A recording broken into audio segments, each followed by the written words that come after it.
वो तड़प रहे थे और अज़ियत की शिद्दत से उनकी आवाजें फटना शुरू हो गई थी। इमरान के कहने पर अनुपम ने माइक ऑफ कर दिए, फिर एक दूसरा बटन दबाकर शीशे के सामने एक कर्टन खींच दिया। सिराज सख्ता ज़दा बैठा था। वो मेरी तरफ देख रहा था, शायद पहचानने की कोशिश कर रहा था। 5 मिनट बाद अनुपम ने इमरान की हदायत पर पर्दा हटाया तो शीशे की दूसरी जानिब वो सब खत्म हो चुके थे। टेम्परेचर जब एक हद से बड़ा था तो इनके कपड़ों ने आग पकड़ ली थी। यकीनन इस मरहले के बाद वो 10-15 सेकंड के अंदर मर गए थे। वो सब मादर जाद बरहना पड़े थे। बस किसी किसी के जिस्म पर कोई चीथड़ा रह गया था। यह बड़ा इबरतनाक मंजर था। इमरान के कहने पर अनुपम ने एक बार फिर शीशे के सामने कर्टन खींच दिया। सिरसराज का पित्ता पानी हो चुका था। वो मेरी तरफ देखकर अजीब लरजती आवाज में बोला, कौन हो तुम? मैंने अपनी फटी हुई शर्ट से अपना खून आलूद चेहरा अच्छी तरह साफ किया। तुम मुझे काफी हद तक पहचान चुके हो सिराज। तुम उस्मान के भांजे हो ना ताबिश? और खालू उस्मान के अलावा मेरी वालदा को भी तुमने ही मरने पर मजबूर किया। मैंने तुमसे कहा था ना कि आज हिसाब किताब का दिन है। सिरसराज की आंखों में मौत नाचने लगी। वो समझ गया था कि जिंदगी की फिल्म में मनमानियों के तवील सीक्वेंस के बाद ये वही वक्त है जो हर विलन पर आता है। उसने सब कुछ अपनी आंखों से देख लिया था और समझ लिया था कि अब बचने का इम्कान बहुत कम है। मैंने इमरान से कहा, इमरान तुम इस वली अहद वाजिद का ध्यान रखो, मैं बादशाह सलामत से 2-2 हाथ कर लूं। वाजिद के दोनों कंधे जख्मी थे और वो दीवार से टेक लगाए निढाल बैठा था।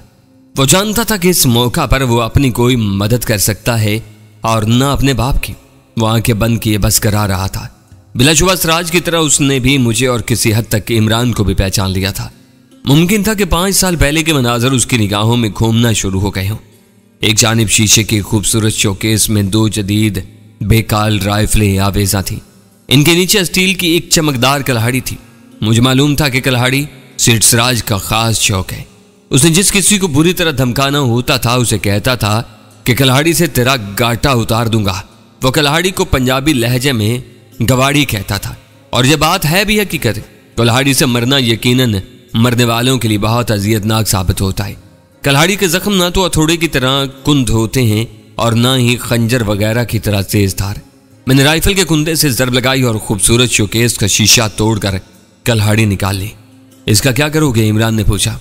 कुछ ना कुछ करूंगा, लेकिन पहले तुम एक काम करो, यहाँ जो बाकी गार्ड्स हैं इनको किसी एक जगह जमा कर लो। मैं भी यही सोच रहा हूँ, इमरान ने कहा। उसने अनुपम कुमार से इस बारे में पहले ही मालूमात हासिल कर रखी थी। इमरान के हुक्म पर अनुपम कुमार ने कॉन्फ्रेंस हॉल के अंदर ही से स्पीकर पर बिल्डिंग के गार्ड से राब्ता किया। उसकी आवाज छोटे माइक्स के जरिए बिल्डिंग के हर हिस्से में सुनी गई। वो बोला, हेलो गार्ड्स, इमरजेंसी है। अब सब लोग कमरा नंबर 3 में जमा हो जाएं। यह ऐलान सारे गार्ड्स के लिए है। कमरा नंबर 3 में जमा हो जाएं फौरन, यह इमरजेंसी है। इसने यह ऐलान 2-3 बार दोहराया। इसके थोड़ी देर बाद उसने सेल फोन पर एक सीनियर सिख गार्ड से राब्ता किया और तस्दीक चाही कि तमाम गार्ड्स कमरे में मौजूद हैं। कॉन्फ्रेंस रूम के अंदर ही मौजूद कंट्रोल के जरिए उसने कमरा नंबर 3 को लॉक कर दिया। इमरान ने अपनी पतलून की जेब में से 2 और स्काई मास्क निकाल लिए। वो समझ गया था कि मैं इस हाल से बाहर जाना चाह रहा हूँ। उसने एक मास्क मेरे चेहरे पर चढ़ा दिया और दूसरा अपने लिए रख लिया। कॉन्फ्रेंस हॉल के गोशे से एक छोटी सी जदीद कैप्सूल लिफ्ट ऊपर जा रही थी। मैं सिरसराज को गन पॉइंट पर इस लिफ्ट में ले आया। वड़ियल टट्टू की तरह आसानी से नहीं उठा, लेकिन जब मैंने उसके पांव के करीब राइफल से फायर किए तो उसको लिफ्ट में आते ही बनी। लिफ्ट चंद सेकंड में हमें गोल्डन बिल्डिंग की छत पर ले आई। ये 4थी मंजिल की छत थी। हम दोनों बाहर निकले। छत बिल्कुल खाली थी, बस एक तरफ थोड़ी सी आग चल रही थी और चाय के 2 कप और सिगरेट के टोटे वगैरह पड़े थे। अंदाजा हुआ कि कुछ देर कबल तक यहाँ 1-2 गार्ड मौजूद थे। मेरे जिस्म पर नील ही नील थे। एक हाथ का अंगूठा शायद टूट गया था। सर में दर्द से धमाके हो रहे थे, लेकिन ये सारी अजियत मुझे मजा दे रही थी। खुनकवा ने हम दोनों का इस्तकबाल किया। मैंने राइफल एक तरफ रखी और कुल्हाड़ी का पहला बेरहम वार सिरसराज के कंधे पर किया। ये कारी जरूरत थी। सिरसराज का तनोमंद जिस्म दहल गया। खड़खड़ाती सफेद कमीज के नीचे चर्बीदार गोश्त बिखट गया और खून बह निकला। तुम ठीक कहती हो सिराज, गवाड़ी की मार वाकई बुरी होती है। बहुत को सामने देखकर सिराज ने आखिरी कोशिश की। वो दीवाना वार मेरी तरफ आया, लेकिन उसके भारी जिस्म में वो तेजी नहीं थी जो इस किस्म के सूरत हाल में उसकी मदद कर सकती। मैं एक कदम पीछे हटा। करीबन 5 फुट लंबे दस्ते वाली कल्हाड़ी एक बार फिर घूमी। इस बार सिरसराज की कलाई पर जख्म लगा। हड्डी टूट गई और खून फवारे की तरह बह निकला। ये इतनी तकलीफ दे चोट थी कि सेठ चिल्ला उठा और कलाई पकड़कर दोरा हो गया। मैंने कहा, सिराज ये तो शुरू स्टार्ट है, अभी ऐसे बहुत से फट तुझे लगने हैं, तू वाकई साइंसदान है। ठीक ही कहता था कि गवाड़ी से मरना बड़ा मुश्किल होता है, गोली सुराग कर देती है, चाकू चीर देता है, लेकिन ये मारती भी है और रोड़ती भी है। सेठ की आंखों में अब अजियत और खौफ के सिवा और कुछ नहीं था। उसे अपना अंजाम 100% नजर आ गया था। उसने यकीनन मेरी आंखों में नाचती हुई वहशत भी देख ली थी। मैंने कहा, सिराज बंदा जो बोता है वो ही काटता है, इसमें कुछ देर जरूर लग सकती है, लेकिन होता यही है। मैंने फिर कुल्हाड़ी उठाई। इस मर्तबा सिराज ने वार हाथ पर रोकने की कोशिश की। उसकी हथेली पर गहरा घाव आया। मैंने कहा, सिराज अगर गवाड़ी की मौत से बचना चाहते हो तो फिर नीचे छलांग लगा दो। उसने चौंक कर मेरी तरफ देखा। मेरी आंखों में अटल इरादे के सिवा और कुछ नहीं था। हम दोनों अब छत की मुंडेर से 4-5 फुट के फासले पर थे। नीचे गोल्डन बिल्डिंग का अकवी सेहन था। पत्थर का फर्श दूधिया लाइट में चमक रहा था। ये 4थी मंजिल की छत थी। सेठ ने मेरी कुल्हाड़ी की तरफ देखा, फिर नीचे देखा, फिर कुल्हाड़ी की तरफ देखा। मैं बिल्कुल साकत खड़ा था। सेठ सिराज के दोनों तरफ मौत थी, लेकिन एक मौत ज्यादा अजियतनाक थी और सेठ चांद चुका था। अब उसे बचाने कोई नहीं आएगा। जल्दी करो सिराज, मुझे और भी कई काम करने हैं। मैंने कुल्हाड़ी को हाथ में घुमाया और एक कदम आगे बढ़ाया। सेठ सिराज ने फिर नीचे देखा। नीम तारीकी की वजह से मुझे साफ नजर नहीं आ रहा था, लेकिन यकीनी बात थी कि सेठ की तंग पेशानी पसीने से भीग चुकी थी। उसने आखिरी बार मेरे चेहरे की तरफ देखा और फिर वहां कोई राहत न पाकर 2 फुट ऊंची मुंडेर से नीचे छलांग लगा दी। जिंदगी आखिर तक जीने की ख्वाहिश रखती है। शायद सेठ सिराज के जहन में भी हो कि मुमकिन है वो गिर कर बच जाए। करीबन 3 मन वजन के साथ 50-55 फुट की बुलंदी से गिरना और बचना करिश्मा ही कहलाता। फिर भी एहतियात के तौर पर मैंने राइफल उठाई और नीचे झांका। दूधिया रोशनी में सेठ का सर 2 लख्त नजर आया। खून फर्श को रंगीन करता चला जा रहा था। एक बिल्ली मुर्दा सेठ से चंद फुट के फासले पर हैरत जदा सी खड़ी थी। बुलंदी से इस तरह गिरकर मरने का एक मंजर मैं 5 साल पहले भी देख चुका था। माँ जी, मैंने कहा और मेरी आंखों में आंसू उमड़ आए। 4-5 मिनट बाद मैं कैप्सूल लिफ्ट के जरिए फिर साउंड प्रूफ कॉन्फ्रेंस हॉल में था। या मेरे आने तक एक और मार्का हो चुका था। इमरान की चलाई हुई गोली सीधी वाजिद उर्फ वाजी के रुखसार पर लगी थी और खोपड़ी तोड़कर गुद्दी की तरफ से निकल गई थी। वाजी की लाश लकड़ी के फर्श पर चित पड़ी थी। अनुपम कुमार सहमा हुआ दीवार के साथ खड़ा था। सॉरी शार्क, मुझे संभालना पड़ा, इमरान बोला। क्या हुआ था? मैंने पूछा। तुम्हें पता ये जब से जख्मी हुआ है एक ही जगह बैठा रहा है। हाँ, इसके नीचे ये पिस्टल दबा हुआ था। इमरान ने मुझे एक छोटा लेकिन ताकतवर पिस्टल दिखाया। ये सिराज के साथियों ही में से किसी का था और हंगामे के दौरान में गिर गया था। इमरान ने बताया, इसने एकदम मुझ पर फायर किया। ये देखो गोली कितने करीब से गुजरी है। इमरान की कमीज की एक आस्तीन में गोली का सुराग था। बहुत अच्छा किया। मैंने वाजी की लाश पर नफरत भरी निगाह डाली। खून इसकी फ्रेंच कट दाढ़ी को भिगो रहा था और इसके गले में हमाइल प्लाटिनियम की जंजीर को दागदार कर रहा था। ये वो अमीर ज़्यादा था, ऐशो कानून शिकनी, जिसकी घुट्टी में पड़ी हुई थी।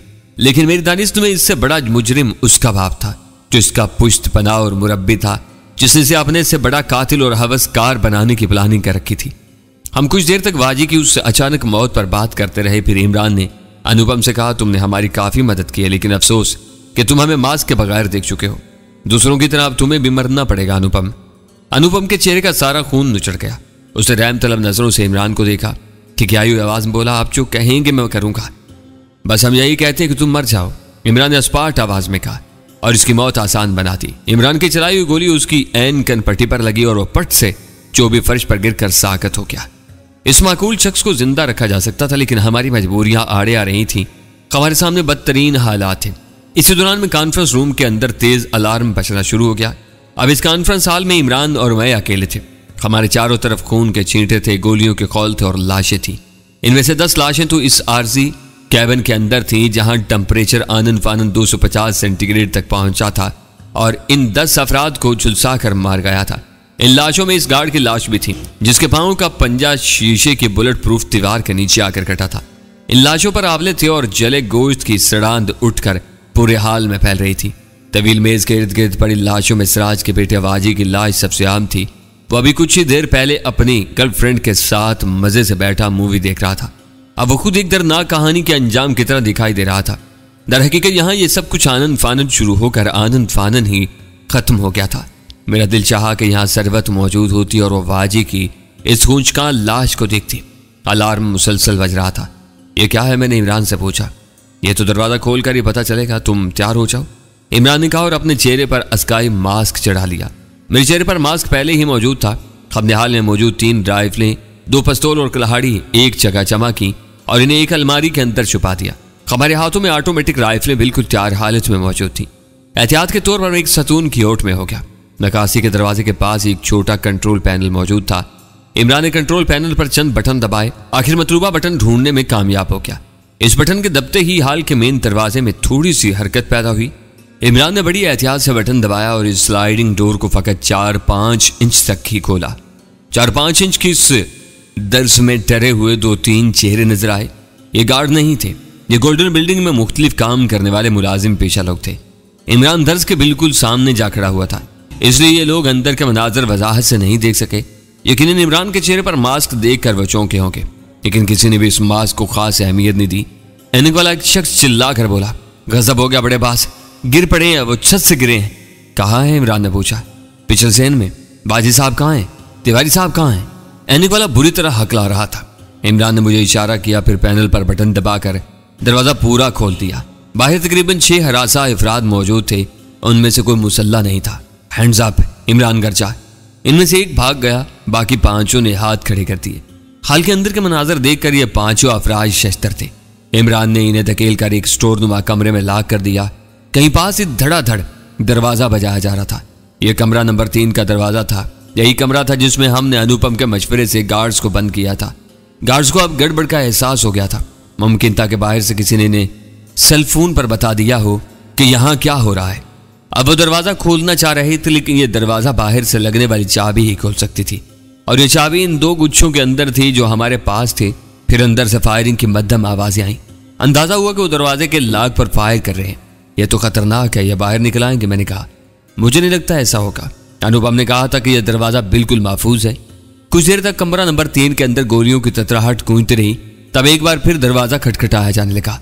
अनुपम ने ठीक कहा था, गार्ड्स दरवाजा नहीं तोड़ पाए थे। अचानक की तरफ से नीली वर्दी वाले 2 गार्ड्स नमूदार हुए। राइफल उनके हाथों में थी। इमरान ने इनका खतरनाक अंदाज देकर साइलेंसर लगे पिस्तौल से गोली चलाई और वो दोनों सर में गोलियां खाकर ढेर हो गए। अंदाजा हो रहा था कि इमरान इस मौका पर कोई रिस्क लेने को तैयार नहीं। गार्ड्स के पीछे 2-3 और अफराद थे। ये वही लोग थे जो एक सेट पर शूटिंग में मसरूफ थे। वो पुलिस वाला भी था जिसे नीम उरिया लड़कियां शराब पिलाने और गुनाह पर आमादा करने में मसरूफ थी। ये पुलिस वाला भी यकीनन कोई अदाकार ही था। दोनों गार्ड्स का अंजाम देखने के बाद ये तमाम सख्ता ज़दा खड़े रह गए। यहाँ का मैनेजर कहाँ है? इमरान ने पुलिस के वर्दी वाले से पूछा। मुझे नहीं पता, मैं तो यहाँ रिकॉर्डिंग में हिस्सा लेने आया हूँ, वह हरासा आवाज में बोला। उसके साथ ही मोटी तोंद वाले ने कहा, मैनेजर तो तिवारी साहब हैं, वो इस समय अपने घर पर होंगे। उसे पता नहीं था कि तिवारी अपने जुर्मों का हिसाब देने के लिए आलमे बाला की तरफ परवाज कर चुका है। इमरान बोला, मैं छोटे मैनेजर के बारे में पूछ रहा हूँ, शायद सरोज नाम है उसका। वो लाकअप की तरफ गए थे जी। तीसरा बंदा बोला, चलो इसके पास है। इमरान ने सफाक लहजा में कहा और राइफल को हरकत दी। इन तीनों अफराद का वही हाल था, काटो तो लहू नहीं। शायद इन्हें अभी तक अपनी निगाहों पर भरोसा नहीं हो रहा था। 2 सेकंड के अंदर दोनों गार्ड्स मौत के सफर पर रवाना हो गए थे। वो समझ गए थे कि गोल्डन बिल्डिंग में कोई बड़ी गड़बड़ हो चुकी है। हम इन तीनों अफराद को हाँक कर एक तंग कॉरिडोर में पहुंचे। यहाँ कालीन बिछे हुए थे और छत खासी नीची थी। मोटी तोंद वाला सबसे आगे था। कॉरिडोर के आखिरी सिरे पर एक कमरा नजर आया। कमरे के अंदर से किसी के गरजने बरसने की आवाजें आ रही थी। तोंद वाले शख्स ने उंगली से इशारा करके बताया कि यही लाकअप है। इमरान ने कॉरिडोर में नजर आने वाला एक दरवाजा खोला। इस तरह के दरवाजे सारे कॉरिडोर में मौजूद थे। एक कमरे का दरवाजा था। यहाँ मसाज के लिए इस्तेमाल होने वाले 2 फुट चौड़े कई बेड पड़े थे। मसाज के दीगर लवाजमात भी नजर आ रहे थे, लेकिन कोई बंदा मौजूद नहीं था। इमरान ने तीनों अफराद को कमरे में धकेला। चलो एक दूसरे का मसाज करो, अगर नहीं करना तो बस चुपचाप लेटे रहो। आवाज बाहर आई तो गोली अंदर जाएगी। तीनों ने एक साथ इस बात में सर हिलाया और कमरे में चले गए। इमरान ने दरवाजा बाहर से लॉक कर दिया। जो शख्स लाकअप में गरज बरस रहा था, उसकी आवाज अब कुछ और बुलंद हो गई थी। वो किसी पर दहाड़ रहा था, गालियां दे रहा था। एक बैठी हुई सी आवाज साफ सुनाई थी, तो कुत्ते दा पुत्र। तमाचे और घूंसों की आवाजें आई। किसी को बुरी तरह पीटा जा रहा था। चंद सेकंड बाद गरजने बरसने वाला फिर खर्चा, दे गाली दे गाली। भराई हुई आवाज फिर उभरी, कुत्ते दा पुत्र है। इस बार तमाचों और घूंसों की बजाय शराब की आवाजें उभरी। मुझे लगा कि ये चर्मी कोड़े की आवाज है। करीबन निस्फ मिनट तक कोड़ा फुनकारता रहा, फिर मारने वाला दांत पीस कर फुनकारा, निकाल गाड़ी, फिर निकाल। इस मरतबा गाली देने वाले की आवाज पहले से भी बुलंद थी। वो जहरनाक लहजा बोला, वड्डे कुत्ते का पुत्र, यानी अब उसने अपनी गाली में वड्डे के लफ्ज का इजाफा कर लिया था। इमरान ने मेरी तरफ देखकर तारीफी अंदाज में सर हिलाया। यकीनन ये तारीफ अंदर वाले उस शख्स के लिए थी जो सख्त मार खाने के बावजूद भराई हुई आवाज में मारने वाले को मुगल्लज़ात सुना रहा था। मुझे सागवान के चौड़े दरवाजे में की होल नजर आया। मैंने जरा झुककर की होल से आंख लगाई। अंदर के मंजर ने मुझे बुरी तरह चौंका दिया। मुझे हरगिज तवक्का नहीं थी कि मैं अपने मेजबान जगत सिंह को यहां देखूंगा। जगत सिंह के जिस्म पर कई चोटें थीं और उसके लिबास पर खून के पुराने और ताजा धब्बे थे। उसकी पगड़ी गायब थी, केस खुले हुए थे, उसके हाथ दोनों तरफ फैले हुए थे और इन्हें आईनी कड़ों में कस दिया गया था। उसकी टांगें भी दोनों इतराफ में फैली हुई थी, वो भी कड़ों में जकड़ी हुई थी। जगत की तरह एक और जवान साल बंदा भी लाकअप में बंद था। उसने भी जगत की तरह खून के धब्बों वाली खाकी शलवार कमीज पहन रखी थी। जगत के सामने एक सूखा सड़ा लंबा सा शख्स खड़ा था। उसका चेहरा उसके बाकी जिस्म के मुकाबले में काफी बड़ा और करख्त भी था। जिसे हमने चमड़े का कोड़ा समझा था वो रबड़ का एक पाइप था जिसके गिर्द लोहे का तार लपेटकर उसे मजीद अजियतनाक बना दिया गया था। सूखे सड़े शख्स ने तीसरी बार जगत सिंह से गंदी गाली सुनी थी। वो गुस्से से शोला जवाला बन गया। रबर के पाइप से जगत को बेदरेग पीटने लगा। जगत की बर्दाश्त काबिल जिक्र थी। वो तकलीफ के सबब कराह तो रहा था लेकिन हार मानने को हरगिज तैयार नहीं था। मारने वाला मार कर हाँप गया तो चढ़ी हुई सांसों के साथ फुनकारा, दे गाड़ी, हराम के जने दे गाड़ी। जगत ने बेखौफ फिर वही गाली धुराई और उसके साथ ही मारने वाले के मुंह पर थूक भी दिया। वो गुस्से से दीवाना होकर एक बार फिर जगत पर पिल पड़ा, लेकिन इस दफा बस एक दो ज़रबे लगाकर ही रुक गया। उसकी ऊंची नाक चमकने लगी और आंखों में कहर की बिजलियां सी तोड़ गईं। वो दांत पीस कर बोला, करता हूं तेरा इलाज। बहुत गर्मी है ना तेरे दिमाग में, करता हूं तेरा इलाज, बल्कि तुम दोनों का। उसने पेंट की जेब से सेल फोन निकाला, इस पर नंबर प्रेस किया, फिर मुंबई के मखसूस लहजे में बोला, कालिए इधर जरा लफड़ा हो गया है, नहीं एक भैंसे की दुम के नीचे आग लगानी है, इसको जरा ठंडा करना है। डॉक्टर हरी को भेजो यहाँ लाकअप में और उसे कहो जरा सर्जरी का सामान भी ले आए। हाँ हाँ बस कह दो तुम, वो खुद ही समझ जाएगा। तब उसने जवाबन जगत के मुंह पर थूका और जनूनी अंदाज में बोला, अभी बताता हूं तुझे, अभी बताता हूं। जगत सिंह को हमने आखिरी बार कोई 10 दिन पहले फरीदकोट के रास्ते में देखा था। जगत ने अपनी महबूबा आशा और लाडले भाई गोविंदर की मौत का बदला लेने के लिए बड़ी बहादुरी से जावा के काफिले पर हमला किया था। जगत और उसके साथी बेजिगरी से लड़े थे। इन्होंने हमें जावा के चुंगल से निकालने की सरतोड़ कोशिश भी की, लेकिन इनकी कोई पेश न चल सकी। जगत के कई साथी मारे गए और जख्मी हुए। उसका साथी प्रताप सिंह गिरफ्तार हुआ और जगत ने चलते पानी में छलांग लगाकर अपनी जान बचाई। और अब यह जगत सिंह यहाँ मुंबई की स्कूल्डीन बिल्डिंग में पाया जा रहा था। यह अंदाजा लगाना मुश्किल नहीं था कि वो जावा के हत्थे चढ़ा है और फिर उसके हाथों से होता हुआ यहाँ गोल्डन बिल्डिंग तक यानी सिराज उर्फ सारू के पास पहुंच गया है, बिल्कुल जैसे ऐश्वर्या राय पहुंची थी। और अगर करिश्मा कपूर जिंदा होती तो वो भी पहुंचती। लेकिन सोचने की बात यह थी कि वो तो खूबसूरत लड़कियां थीं। जगत सिंह जैसे शख्स का यहाँ क्या मसरफ हो सकता था। मैं और इमरान बारी बारी की होल से आंख लगाकर देख रहे थे। चंद सेकंड बाद सफेद कोट और ऐनक वाला एक डॉक्टर अंदर दाखिल हुआ। उसके हाथ में स्याह रंग का मेडिकल बॉक्स था। उसने सवालिया नजरों से छोटे मैनेजर सरोज कुमार की तरफ देखा, जैसे पूछ रहा हो कि करना क्या है और क्यों। सरोज कुमार जहरनाक लहजा में बोला, हमें यहाँ कुछ हिजड़ों की जरूरत है। सिखों को जब हिजड़ा बनाया जाए तो बड़े प्यारे हिजड़े बनते हैं। बाल तो इनके पेड़े ही बहुत लंबे होते हैं, हाथों में कड़े वगैरह भी होते हैं। दाढ़ी मूंछ मूड़ कर जब इनको सुर्खी पाउडर लगाया जाए ना तो एकदम कयामत डालने लगते हैं। किनको हिजड़ा बनाना चाहते हैं आप? डॉक्टर हरी ने पूछा। डॉक्टर हरी को यकीनन इस खूनी हंगामे की कुछ खबर नहीं थी जो इसी गोल्डन बिल्डिंग के एक हिस्से में बर्पा हो चुका था। वह आम अंदाज में बोल रहा था। मैनेजर सरोज ने डॉक्टर हरी के सवाल का जवाब देते हुए कहा, ये दोनों बंदे तुम्हारे सामने खड़े तो है। डॉक्टर हरी ने जरा हैर से कहा, लेकिन इनको तो चाबक वाली में काम करना था। चाबक वाली वो कौन बना रहा है? डायरेक्टर मल्होत्रा 3 नंबर में इसका सेट भी लगा हुआ है, कास्ट भी हो चुकी है। दोनों में जो मुख्तसर बात हुई उससे पता चला कि चाबक वाली घंटे सवा घंटे की किसी शॉर्ट फिल्म का नाम है जिसमें एक अमीर ज़ादी 2 शरीफ सिख मजदूरों को गुनाह की तरफ माइल करती है और इनके ना मानने पर मार मार कर इनकी खाल उधेड़ती है और इन्हें मजबूर कर देती है वगैरह वगैरह। मगर यहाँ कमरे के अंदर सूरत हाल बदल चुकी थी। जगत सिंह और उसके साथी ने मैनेजर सरोज कुमार को इतना मुश्किल कर दिया था कि उन्हें नाकाबिले तलाफी जानी नुकसान पहुंचाने पर कमर बस्ता हो गया था। उसने बेरहम लहजा में डॉक्टर हरी को कहा कि वो इसकी हदायत पर अमल करे। डॉक्टर हरी ने अपना मेडिकल बॉक्स खोला। मैनेजर सरोज का एक काला बचंग साथी जगत सिंह को बेलिबास करने की कोशिश करने लगा। अब हम मजीद इंतजार नहीं कर सकते थे। इमरान ने दरवाजा खुलाने के लिए कॉल बेल के बटन पर उंगली रखी। गैर मुतवक्का तौर पर यह एक आसान काम साबित हुआ। आगे बढ़कर दरवाजा खोलने वाला काला बचंग शख्स ही था। इमरान का धक्का खाकर वो डॉक्टर पर गिरा और वो दोनों मार्बल के फर्श पर दूर तक लुढ़क गए। मेडिकल बॉक्स भी उलट गया और सर्जरी के औजार बिखरे नजर आए। मैनेजर ने लपक कर मेज पर से राइफल उठाना चाहिए। मेरी चलाई हुई गोली सीधी उसके सीने में दिल के मकाम पर लगी। वो चारों शाने चित गिर गया। डॉक्टर दरवाजे की तरफ बढ़ा। इमरान ने उसकी टांग में गोली मारी। वो धुआई मचाने लगा। उसकी ऐनक दूर जा गिरी थी और वो ऐनक के बगैर करीबन अंधा नजर आ रहा था। भगवान के लिए उसने इमरान के अगले फायर से बचने के लिए दोनों हाथ उठा दिए। मैंने उसे धक्का देकर कमरे के वॉशरूम में गिराया। अगर आवाज निकाली तो मारे जाओगे, मैंने भराई हुई आवाज में कहा और दरवाजा बंद कर दिया। यही वक्त था जब कहीं पास ही से बहुत सी औरतों के चिल्लाने की आवाजें आने लगी। साथ साथ दरवाजे भी पीटे जा रहे थे। यूं लगा कि ये औरतें कहीं पर बंद हैं। शायद इन्होंने यहाँ इस कमरे का मंजर देखा था और अब मदद के लिए पुकार रही थी। गहरी रंगत वाला शख्स दहशत ज़दा खड़ा था। उसके कदमों में मैनेजर साहब की खून उगलती लाश थी। मैंने मेज पर रखी राइफल उठाकर कंधे से लटका ली। जगत सिंह हमारे सामने खड़ा था और हैरत से देख रहा था। हम जब से इस गोल्डन बिल्डिंग में दाखिल हुए थे कदरे भारी आवाजों में बोल रहे थे। हमें आवाजों से पहचानना हरगिज आसान नहीं था। जगत सिंह भी नहीं जानता था कि उसके ये खुदाई मददगार कौन है। दूसरी तरफ इमरान भी जगत सिंह की सूरत से ना आशना था।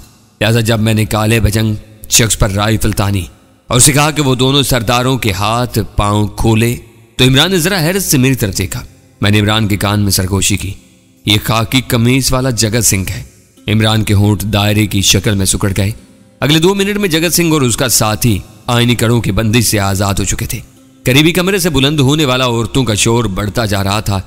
वो दरवाजे पीट रही थीं। इमरान ने काले मुलाजिम को आगे लगाया और इस दरवाजे के सामने ले आया जिसके कब से जबरदस्त शोर बुलंद हो रहा था। इसे खोलो, इमरान ने मुलाजिम को हुक्म दिया। आप उनके पास इसकी चाबी ना ही है? किसके पास है? बड़ी ये चाबियां बड़े बास के पास हुए थे। इमरान ने अपनी जेब से चाबियों के स्टाइलिश गुच्छे निकाले जो सिराज के ऑफिस की अलमारी से हमें मिले थे। देखो इनमें चाबी है, इमरान ने मुलाजिम को गुच्छा दिखाते हुए कहा। उसे चाबियों को उलट पलट किया और एक चाबी थाम ली। दरवाजे के साथ एक छोटा सा खला भी मौजूद था। यह वैसी ही मुख्तसर खिड़की थी जो मैं इससे पहले फरीदकोट की कोठी में भी देख चुका था।